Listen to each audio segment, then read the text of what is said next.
Hello and welcome. You're viewing the Citizens Journalist podcast, Mesa County Compass, that brings you the news that you can use from a different point of view. I'm Ruth. I'm Lisa. And together we are Mesa County Compass. Our goal is to create an informed, current, active citizenry armed with the facts. We will be covering what's new to you, what it means to you, what you can do about it, and provide you access to the decision makers when we can.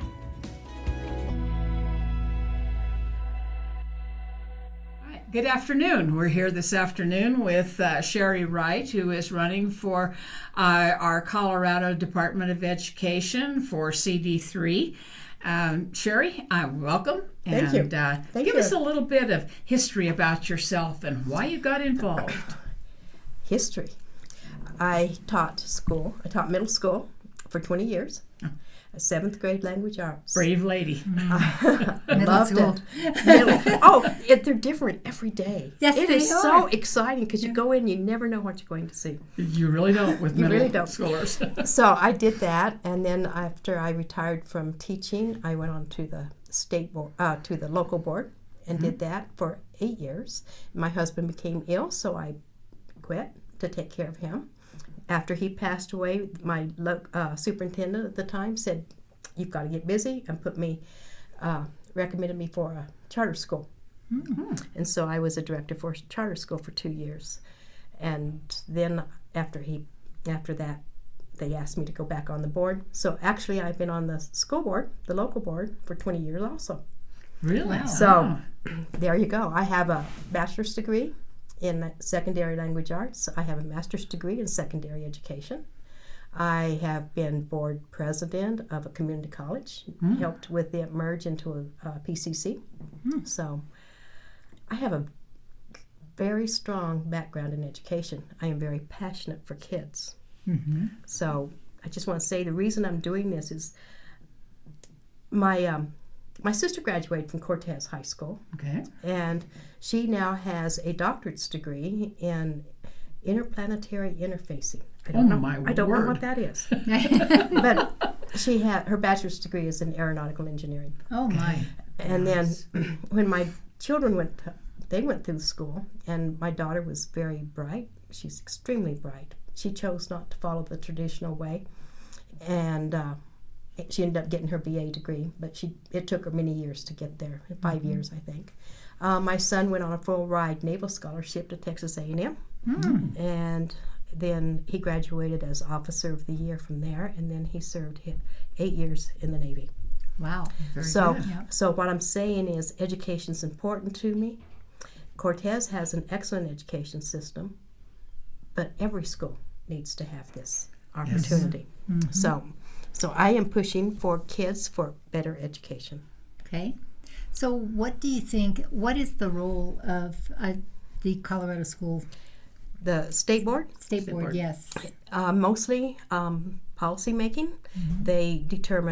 They recommend books for curriculum. They set the curriculum, but they recommend the books for it, so you don't have to buy the book that they want you to buy, but you go through them and look at what they recommend.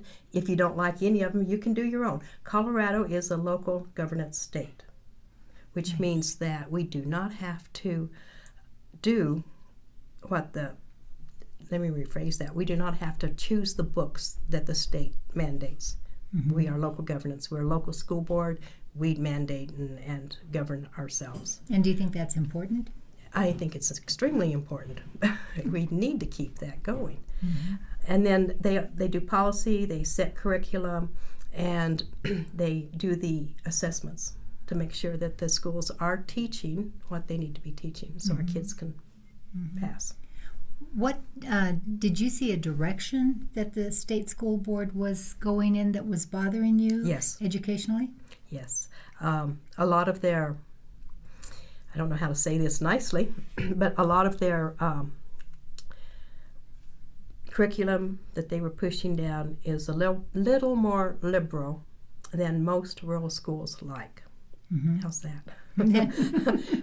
They push a lot of CRT, critical race theory, right, and then I can see the next step being DEI, and so I'm worried about that. So yeah, it's going the wrong direction. How many people serve on the board? 9. 9. And 7 of them right now. There are 7 liberals and 3, well, 2 actually, because 1 resigned, 3 conservatives. And I'm going for one of the conservative seats. So was the one that resigned Steve? Okay. Stephen resigned, and I put in my application to be appointed.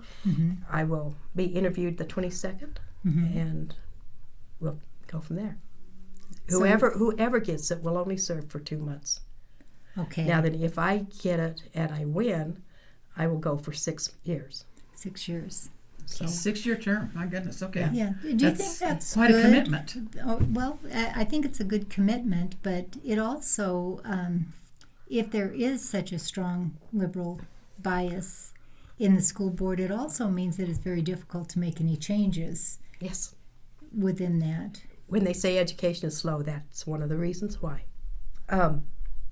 But we have the opportunity of 4 conservatives, Republicans, if you will, to come on the board this go round. I hope it happens. That will make it a 4-5, which will be good. Give it a better balance And anyway. give it much better balance. Right. So The opportunity to sway. If I were to sway, and it's just not all one way. right. Right. We can talk, and we have a little more power to communicate and to sway. I like that word, sway. I personally like to talk to people and persuade them There you into my way of thinking. Right. Right. go. If you have a good argument, it's easy to do. Right. And I think that I have the best argument because I'm fighting for kids. Yeah, there you go. So That's the important part. right. So in that too, I remember when Steve was serving, it is an unpaid position, and the section that you're running for is huge. Your CD3 district. is a little bit, it's all of western Colorado, and it swings down and hits Pueblo and the San Luis Valley. So it's a huge area. Somebody explained at one time that it is, our district is larger than Pennsylvania. The only district that is larger than ours would be in Alaska. Wow. Really? Wow. So it's a huge area. I'm traveling a lot. I haven't been home much. My dog doesn't know who I am anymore. Thank goodness I have a really close friend that takes care of her. So yeah, it's huge, and it will be a huge commitment. And no, we don't get paid. And So that's just service. That's Yeah. dedication. It is. you have to be passionate for kids. Yes. I'm very passionate. My 2 granddaughters have graduated from high school. One's studying to be an RN. The other one has a degree from CSU in equine science, and they both have little boys. So I'm a great grandma twice. Oh, how fun. So Nice. they are phenomenal little boys. When I talk to my youngest granddaughters, I'll hear her baby in the background. He's 10 months. Yeah, he's 9 months old now. And he'll be talking, and I'll say, Gigi loves you. And he just starts jabbering to me. He can't say a word, but he jabbers. No. So I need to make sure we have a good, strong education system for those 2 little boys. Right. How will you know what's going on in the different schools? That always concerns me, because I see a lot of times with different bureaucracies, and it's not an evil bureaucracy, but It's a bureaucracy. Oftentimes when people say, well, the school board people are coming, and everybody shapes up, or you don't get what's really going on in the schools or in the classroom, how will you know what's really going on? I'm going to have to build relationships and work that way. When I was visiting with my son over the weekend, I explained to him that I wanted to hit at least every school district in CD3 at least once a year. That's a big. lot. That's a big challenge. That's a big challenge. I don't know if I can do it, but I'm going to try. But I've been on the CASB board, and I developed some relationships on that with the rural schools on this area. So I'm hoping that I can keep that going. Excellent. Who's your biggest opponent, and what do they stand for? My biggest opponent is Ellen Angelus and she lives in Montrose. Mm. And she is extremely liberal. When she was asked the question if she believed that boys should be in girls' restrooms, and she said, I believe that we need to honor all children and meet their needs. So I wasn't at that meeting, but people who were have told me since, and they interpreted it as they can go where they want to. Mm-hmm. So, so she's a very nice lady. Mm-hmm. Well, to your face. Mm. And do you know what her background is? Or She said, I don't really, because I haven't checked on her. She said that she's taught school for 20 years. I haven't checked. And I know that she was in business before then, from some of the things she said, but that's all I know. Mm-hmm. Because I think that the experience of being on the school board, you know how school boards run, and this is just on a bigger level. Right, and she's been a teacher. And let me tell you that when you're a teacher, when I was teaching, and then my principals would step out and say, we're going to be gone for the day, so will you take care of the school and be, I was there fill-in. Quite a change, because you're going from thinking of only your classroom to thinking of your whole school when you do that. So when I retired and went in for the school board, I had to quit thinking about my school and start thinking about my district. That is a big transition. So now I'm going to have to quit thinking about my district and start thinking about the state, Right. which is going to be an even larger transition. But at least I have boardmanship. I know how to work. I've been on boards. So I've been on the CASB board, I've been on the community college board, and I've been on the local board. So I do know the board work and how to work with people. So what are some changes you'd like to see if you win If I win. in a couple of days? Ooh, it's getting close. I know it. It's getting really, really close. I have 3 pillars, actually 4, that I really am pushing. And the first one is parental choice, parent rights. Parent rights. Parents have a right to know what's going on in the classroom. They have a right to know what their child is being taught. They have a right to know what pronoun their child is using. And I've had people come up and argue with me and say, when you do that, you're exposing a child to abuse if the parents find out they're changing their pronoun. I don't believe that. I believe that parents love their kids. And I believe that they're going to honor their kids and work through it with them. Now, there's always that one renegade parent. There are exceptions to every rule. There is. Right. But I think that of every parent that I have met, I've only met 2 or 3 that would not honor their children. They may not want their child to be changing a pronoun, but they will honor that child and work with them. They will not abuse them. And there's a difference. I think that sometimes it's if you question or you say anything, then that's abuse. And if you say, well, why? Why do you Explain think yourself. this? Yes. Why do you feel this way? And I honestly, I'm a Christian.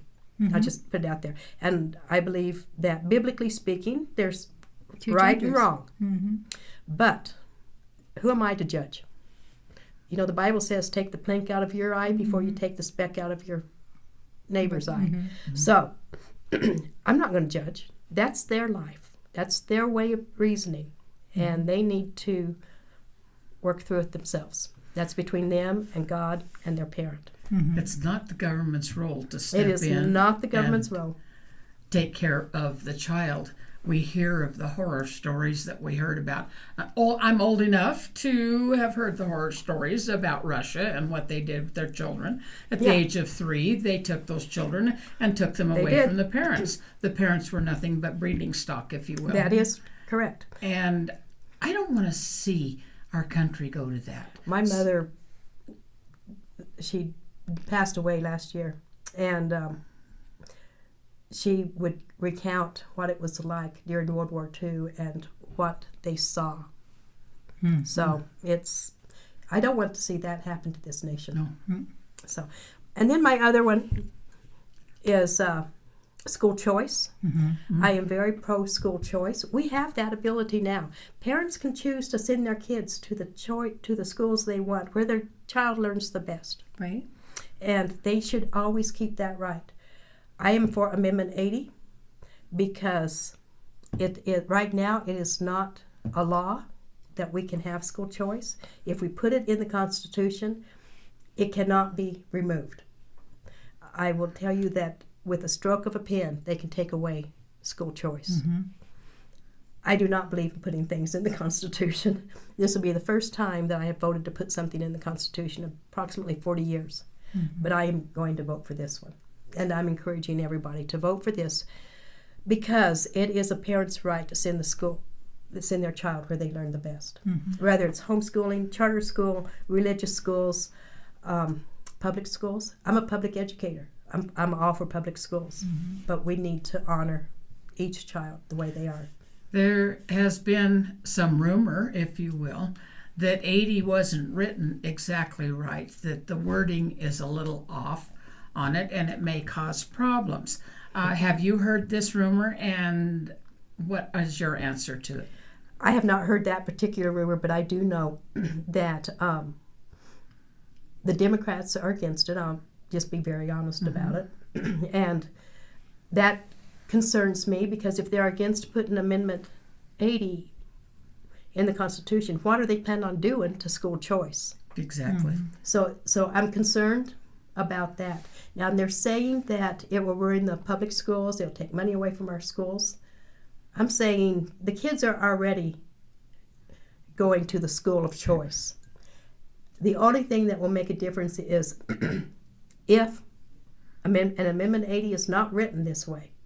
But if you look down the road and they can have their own choice and something happens and they start paying parents the PPOR, Such as the voucher system.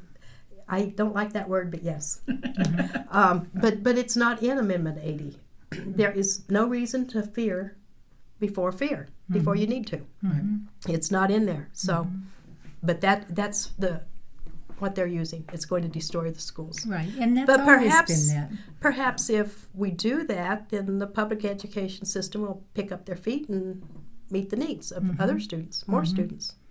And why do you think that there is a difference in maybe the parents' perception of the education that they receive from an alternative school versus a public school? Because the public school has all of the means, all of the funding, and private school, charter schools do, of course, have the means too, Right. but private schools don't, and they seem to be threatened by a private school. Well, let's say charter schools can write waivers for the laws that dictate public schools. So that's why they flourish sometimes better than public schools. Private schools have the parents' blessing, if you will. They lay down the rules and say, we're going to do this, this, this, and this. And if your child does this, this will happen. If your child does this, this will happen. And parents follow it. Very distinct rules and regulations. Yeah. You know, My church has a school. so So you I do understand. understand. Yeah, there's certain rules that the kids have to follow, that parents have to follow. Parents have to be involved in their education. Yes. And they don't have to be involved in public education. And I'm not putting that monkey on a parent's back because the majority of parents are working. We usually have a 2-income household, and parents don't have the freedom to go do a lot of the stuff that we would like to see them do. Sometimes it's more important to put food on the table than to attend a parent-teacher conference. So we need to be aware of that and take that into credit. And so we've gone through a couple pillars. Do you have more? Oh, yeah. Okay, keep going. My other one is education, and that sounds funny, but when I say education, I mean that I want us to get education back in the school system and start teaching facts. I would like to see us teach civics, American history, and things like that we're not teaching now. It's in the curriculum, but it's not always accurate on what we're teaching. And if we don't teach that, we will make the same mistakes again. Mm-hmm. I believe that if you learn from your mistakes, Mm-hmm. and if you don't know what your mistakes are, you can't learn. That's right. So I want to see that. And I also believe that there are some schools, some teachers that indoctrinate our kids, Mm-hmm. and I don't think that's right. I think that we need to keep our opinions to ourselves Mm-hmm. and only teach our curriculum. We don't need to teach our beliefs. When I was a teacher, like I said, I'm a very strong Christian. I did not go in there and tell them that about God, Mm-hmm. and I did not tell them that they needed to pray before a big test. Right. I did tell them, you better look to a higher being because this is going to be one tough test. And you better start visualizing that A on your paper. Yeah. But I did not bring religion into the classroom. Mm-hmm. And we need to be aware of it. And I think that parents need to have the ability to opt their kids out of certain things that are being taught. Mm-hmm. I taught mythology. I had about 4 students a year have their parents opt out of that because they did not want their kids to learn that.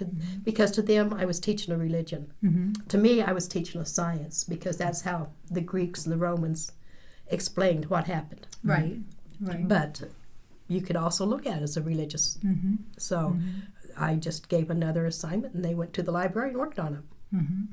So One of the things that one of our local school board parents or people said that she thought would be so helpful with the district because it's so hard to see all the opt-out, opt-in, that she said, on anything that's controversial, that if a parent wants that taught, that child has to opt in as opposed to opting out.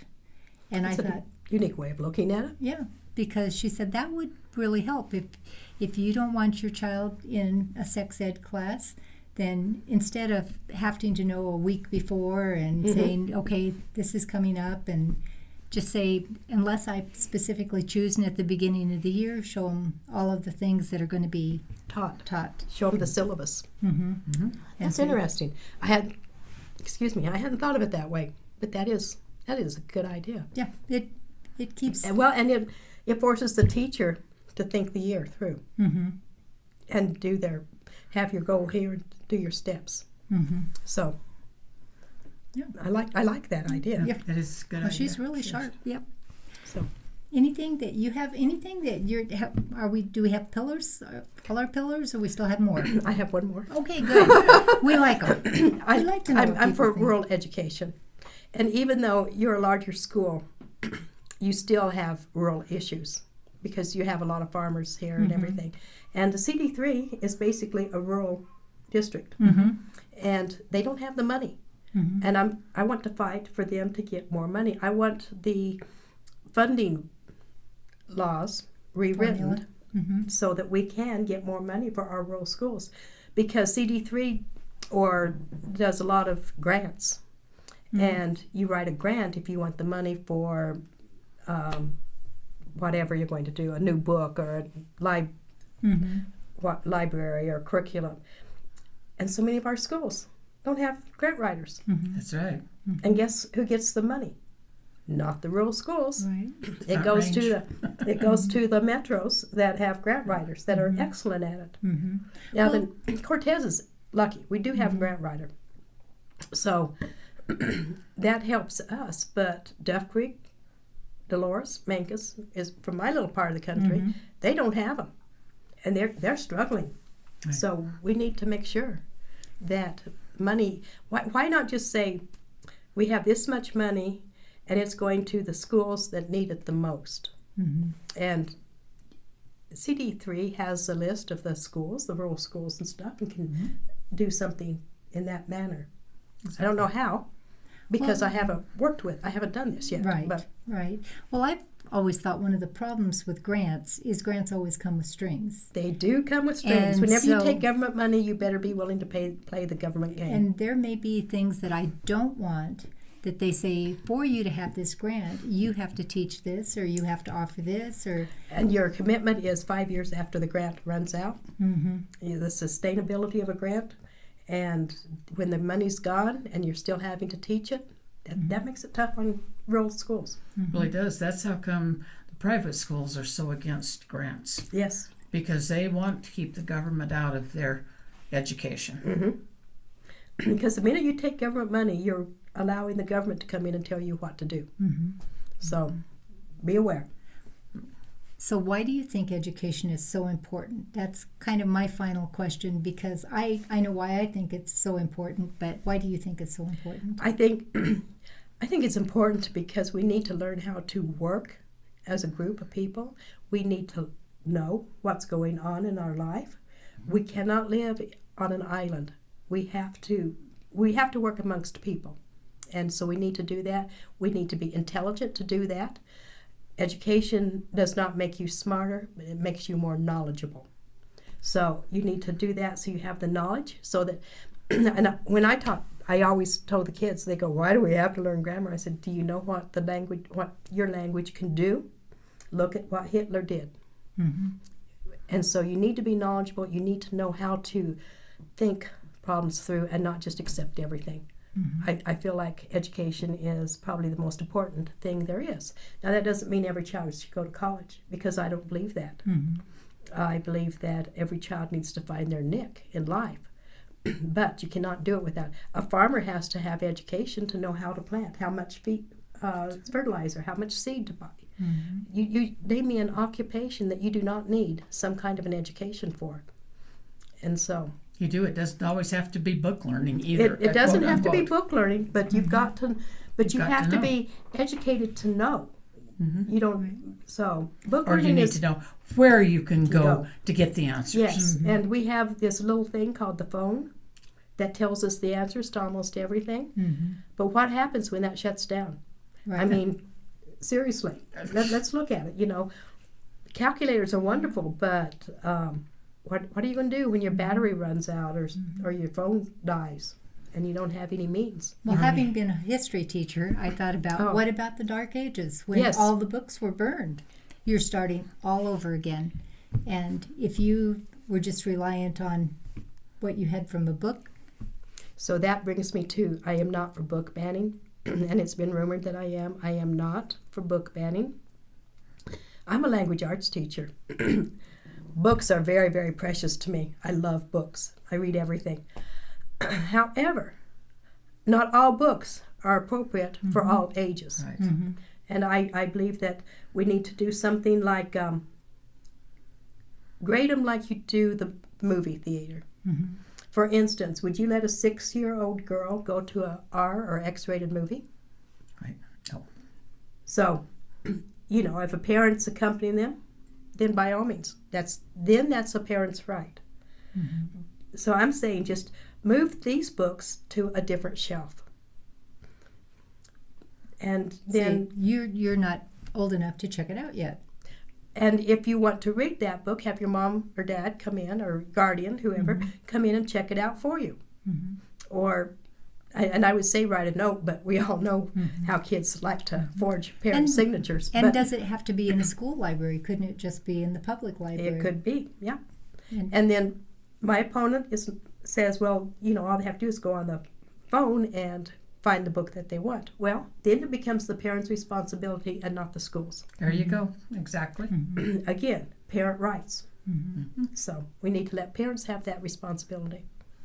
That's what they are. They actually are the parents' children. Surprise, surprise. Yeah, and the parents have a right to raise them the way they want to. Exactly. I raised my kids the way I wanted to. And then I helped raise my granddaughters, 2 of my granddaughters, because their mother worked 3 jobs and they were separated. Her and her husband had split. So the granddaughters came and basically stayed and lived with me for a long time. So Need that family support. yeah, Yep. that's what it is, family support. And you need to encourage that. My whole thing for education, and we see it in different areas, is I think you were hitting on it. I want a child to be able to think for themselves. I don't want my child to be indoctrinated Right. and told what to think without question, because Marx said, you know, if I can control education, I can control the government. You control. can. You absolutely can. When I taught school last semester, And I had AP English, Advanced Placement, Senior English, and Credit Recovery. And my hardest job was my AP kids because they had been fed. And I had to teach them to read and think through the process. You cannot just read the article and regurgitate, because if you're going to pass an AP test, you have to think it through. You have to analyze it. You cannot be just a regurgitator. You have to be able to think. And that was hard because I came in at the middle of the school year, and I only had a semester to teach that. And it was really, really tough. Because they want to know what's the right answer. What's the right answer? What's the right answer? Or, Mrs. Wright, we don't want to do this. This is too hard. Why are we limited on how long we can take to write our essay? Why can't we just turn it in when we're ready? No, it will be ready by the end of the hour. Well, I need to take it home. No, you don't. You need to write it and have it finished by the end of the hour. That's the only way you know for sure that they have to think it through. Yeah. And I remember only too well being in high school and using that route because I was lazy. So I was wanted to do it the easy way. I was I am the best procrastinator there is. No, I take that back. My 21-year-old granddaughter used to be, but now that she is helping her partner farm, so she gets up every morning at 5 o'clock and she bathes, takes a shower, gets up and feeds her 8-month-old baby, and dresses him and gets him ready so that his dad can take him to work with him on the tractor. That baby loves to ride in the tractor, loves his daddy. And then she goes to school. Then she comes home and gets the baby, feeds him, goes out and moves water, then comes in and cooks dinner. And then she puts the baby to bed, and then she studies. So she can't be a procrastinator anymore. She's had to learn to, bam, it's right there. Right there. Right. Yep. So makes her mother very happy. Yes, yes. Well, I don't have any further questions. I don't know at this time. Any other things? Because Well, you I'm want trying us to know? think. No, not really. I would say that another goal of mine, and it goes under education, but I think that we need to work on making sure that third graders can read before they go into fourth grade. We do not just pass them. Good point.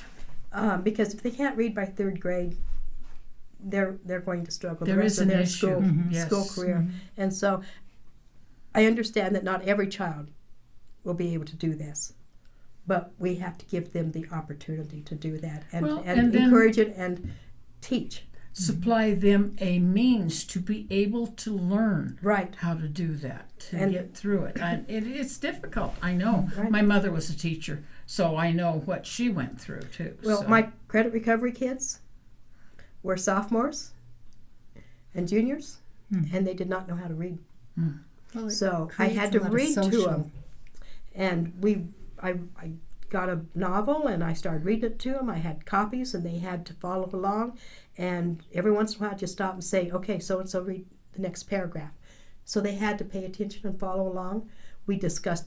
They don't have vocabulary. They didn't have vocabulary, so we had to discuss vocabulary. We had to talk about inferring. What is this telling us? What's going to happen? What do you think this means?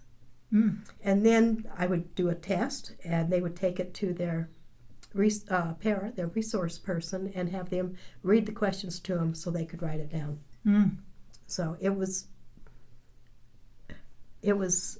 wonderful, actually, because I felt like I was doing some good, and the kids learned a lot through that process. So you will take what you have learned over the years and apply it to this new job that you're looking I to will. take on. I will. I feel like I'm the best qualified that there is, and I know that I'm going to have a learning curve, but it's not going to be very steep. Right. Very Right. good. Well, you've been watching Mesa County Compass. This is the facts as we see them, the truth as we know it. You decide. Thank you, Sherri. Thank you, Sherri. Appreciate I it. appreciate this. Thank you very much.